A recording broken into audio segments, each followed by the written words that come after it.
Good morning friends, welcome back to my channel. আশা করি তোমরা সবাই ভালো আছো। সোমাস ওয়ার্ল্ডে তোমাদের সবাইকে অনেক স্বাগত আর অনেক ভালোবাসা। সকালবেলা সমস্ত বাসি কাজ কমপ্লিট করে আসলাম হলো ডিম সেদ্ধ বসাতে। আর আজকের এটা হলো আমাদের মেনু, দুপুরের, সকালের, রাতের। তার জন্য দিয়ে দিচ্ছি বেশ করে কয়েকটা ডিম, আর এর মধ্যে আলুও দিয়েছিলাম, কিন্তু সেটা তোমাদের দেখানো হয়নি। পরে আলু সেদ্ধও দিয়ে দিয়েছিলাম ডিমের মধ্যে। আর এখানে দেখো, রাই আমাকে সাহায্য করবে বলে পেঁয়াজ ঘষে দিচ্ছে। পেঁয়াজ ঘষতে বসে তার তো এক কাণ্ড ঘটলো। দেখো চোখ মুখের অবস্থা। সে আমাকে সাহায্য করতে এসে নিজের হাল একেবারে খারাপ করে ফেলেছে, কান্নাকাটি করা শুরু করে দিয়েছে। এই দেখো পেঁয়াজ এখানে একটা ঘষে দিয়ে সে চলে গেছে। কোথায় গেল বলো তো? চলো তো একবার দেখে আসি পেঁয়াজ ঘষতে গিয়ে কী করলো। ওই দেখো বাথরুমে গেছে, একটা সবে পেঁয়াজ ঘষেছে। ওই দেখি তোর মুখখানা, মুখের কি অবস্থা এখন টাকা, চোখে মুখে জল দিচ্ছে। সে করবে আমাকে সাহায্য। দেখো আমি স্নান টান করে আসলাম, আর এখনও রান্নাঘরের কোনো মশলাপাতি কিছুই করিনি, ওইভাবেই পড়ে আছে। ভাবলাম আজকে যখন শ্যাম্পু করবো, ঘর দরজা মুছে স্নানটা সেরে পুজোটা দিয়ে তারপরে যাই রান্নাঘরে।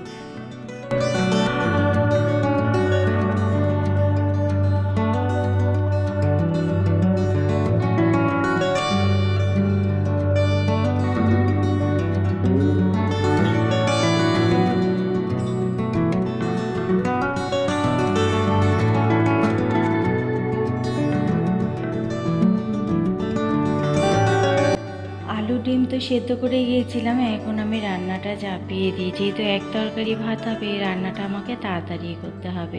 সকালের খাবারটাও তো এইটা হবে। আর দেখো, আগের আমার লুচি ভাজার তেলটা ছিল, সেটা দিয়েই রান্নাটা করছি। আর এখানে 5টা ডিম নিয়ে নিয়েছি। রাই সকালেও ডিম দিয়ে খাবে, দুপুরেও, রাত্রেও। আর আমি দুবেলার জন্য দুটো নিয়েছি, এর জন্য 5টা ডিম। আর দেখো এখানে ডিমগুলো ভাজা হয়ে গেছে, এবার আলুগুলো ভেজে নেব। বললাম না ডিমের সাথে আলু সেদ্ধ করে নিয়েছি, এই যে সেই আলু একবারে সেদ্ধ করে নিয়েছি। তাহলে রান্না করতে না বেশি সময় লাগে না। নাহলে আলুটা সেদ্ধ করো, সেইটা সময়টা দিতে লাগে, আর সেদ্ধ করে নিলে বেশি সময় লাগে না রান্না করতে। আর এখানে দেখো আলু একটু নুন হলুদ দিয়ে আমি ভেজে নিচ্ছি।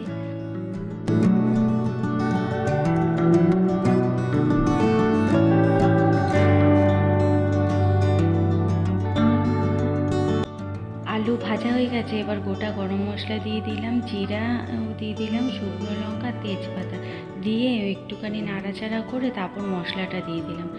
এখানে পেঁয়াজ, কাঁচা লঙ্কা, আদা, রসুন সব আমি গ্রেটার মেশিনে ঘষে রেখেছিলাম।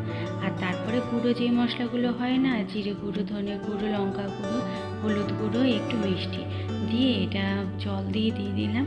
এটা এবার ভালোভাবে কষুন। চলো এবার আমি মশলাপাতি যেগুলো বের করেছি সেগুলো সব গুছিয়ে রেখে দিই। আর বাইরে আজকে কি কড়া রোদ উঠেছে দেখেছো?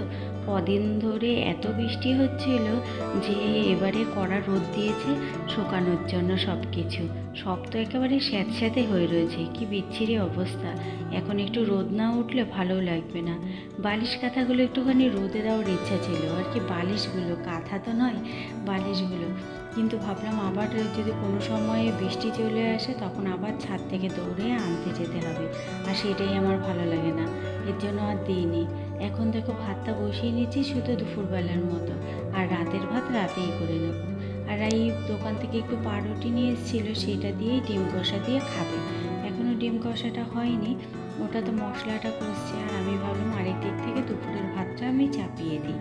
আর এত গরম না, রান্নাঘর থেকে কতক্ষণে বেরোবো সেই চিন্তা। আজকে প্রচণ্ড রোদ উঠেছে না, এর জন্য প্রচণ্ড গরমও পড়েছে। দাঁড়াও ভাতটা বসিয়ে নিই।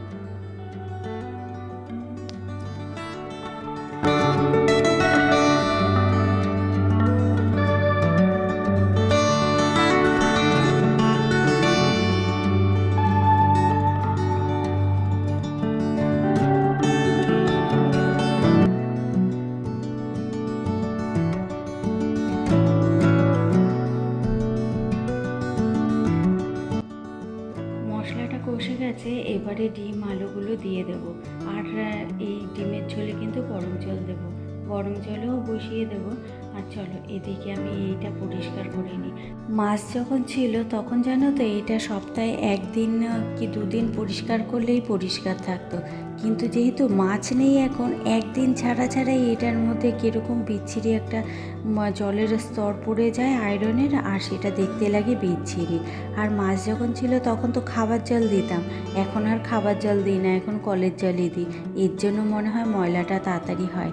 আর আয়রনের না কেমন একটা দাগও পড়ে আছে, দাঁড়াও তো এর মধ্যে একটু পিতম্বর দিই, পিতম্বর দিলে তো নাকি সব আয়রনই উঠে যায়।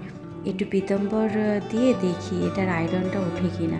আর কাজ তো এর জন্য বেশি চাপ দিয়ে মাজতেও পারছি না, যদি আবার ভেঙে যায়, একদম পাতলা তো, এই কারণে ভাবছি একটু পিতম্বর দিয়ে ঘষে দিই, দেখি তো এবার মাজার পর ওঠে কি না।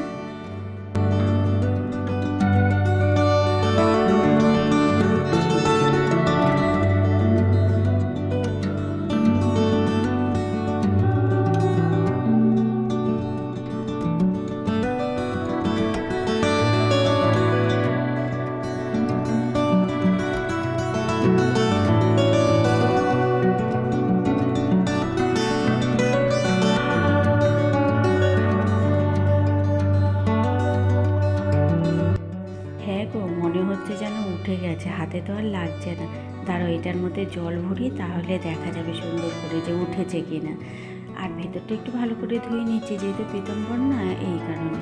দেখি তো এবার আয়রনটা দেখো একদম উঠে গেছে। একটা সাদা আয়রন পড়েছিল, সেটা দেখতে বড় বাজে লাগছিল, আর এখন দেখো কি সুন্দর পরিষ্কার হয়ে গেছে। কিন্তু কালকেই আবার দেখবো কেমন আয়রন পড়ে গেছে, এর জন্যই কেমন যেন লাগে। আর ভাবছি এরপরে একটা মাছই নিয়ে আসবো, নাহলে এটাকে পরিষ্কার রাখাই যাচ্ছে না। গাছটা একটু ভালো করে ধুয়ে নিলাম, এরপরে চলো এটা রাখার আগে ডিম কষাটা মনে হয় হয়ে গেছে, ওর মধ্যে জল দিতে হবে। জলটাও এদিকে গরম হয়ে গেছে, ডিমটাও কষে গেছে, এবার গরম জলটা দিয়ে দিলাম। গরম জল না আমি শীতকালেই সাধারণত ব্যবহার করি, জলগুলো ঠান্ডা বরফ হয়ে থাকে তো, গরম জল দিলে পরে তাড়াতাড়ি যেন রান্নাটা হয়। আর আজকেও গরম জল দিলাম, যেহেতু সকালের টিফিনটা এটাতেই খাবে, তাহলে তাড়াতাড়ি রান্না হয়ে যাবে। আর আলু তো সেদ্ধই করা, এর জন্য দেরিও লাগবে না। চলো এটা একটু ফুটতে থাকুক, আমি এটা ঘরে রেখে আসি জারটা।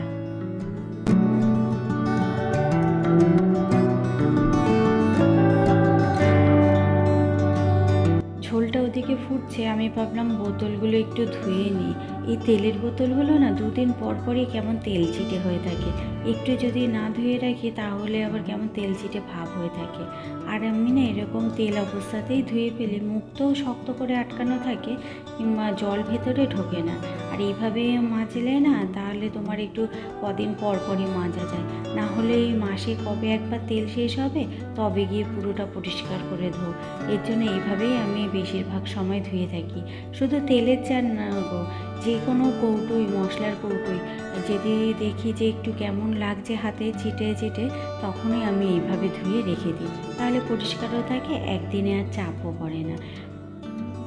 চলো এগুলো ধোয়া হয়ে গেছে, ওদিকে ডিমের ঝোলটাও আমার হয়ে গেছে, এবার গ্যাসটা একবারে মুছে নিই, এই বাটিটাও একবারে ধুয়ে নিই। চলো এবার গ্যাসটা মুছে পরিষ্কার করে নিই, আজ খুব তাড়াতাড়ি রান্নাবান্না হয়ে গেল।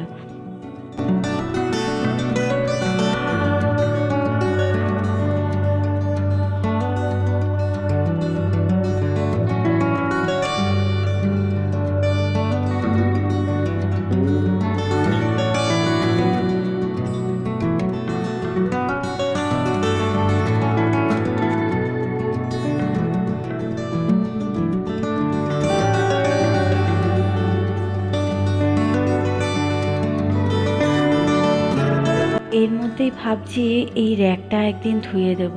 এই যে নুনের কৌটোটা রাখা রয়েছে না, এই র্যাকটা, কৌটোগুলো তো ধোয়া হয় কিন্তু র্যাকটা তো ধোয়া হয়নি, তাই ভাবছি এটা একদিনকে ধুয়ে দেব। চলো এদিকটা তো মোছা আমার হয়েই গেছে, গ্যাসও মোছা হয়ে গেছে। ডিমের ঝোলটা একবার তোমাদের দেখাই, এই যে ডিমের ঝোল দেখেছো, আজকে বেশ অনেকটাই করেছি, আর ঝোলঝোলও রেখেছি। আর দেখো আমার ঘরে কি সুন্দর আজকে রোদ পড়েছে, একেবারে বিছানায় রোদ চলে এসেছে। আমি দিতে যেতে পারছি না তো রোদে, তাই এই রোদই ঘরে চলে এসছে। আর একটা জিনিস দেখাই তোমাদের, চলো, এতদিন এত বৃষ্টি হয়েছে তো, বৃষ্টির জল পেয়ে আমার লঙ্কা গাছের চারাগুলো কেমন উঠেছে দেখো। একসাথে 2-3টে করে উঠেছে। এগুলো একটু বড় হলে পরে তারপরে ছড়িয়ে ছড়িয়ে লাগিয়ে দেব। একসাথে না হলে এইভাবে না হবে না গাছগুলো। আর অনেক আরও ছোট ছোট অঙ্কুর বেরিয়েছে অনেকগুলো। একটা লঙ্কাই আমি ফেলেছিলাম এখানে দানাগুলো, কিন্তু অনেকগুলো গাছ উঠেছে। চলো আজকের ভিডিওটা তাহলে এখানেই শেষ করছি। দেখা হচ্ছে তোমাদের সাথে আবার আগামীকাল একটা নতুন ভিডিওর সঙ্গে। তোমরা সবাই ভালো থেকো, সুস্থ থেকো আর সাবধানে থেকো। চলো আজকের মতো তাহলে টাটা।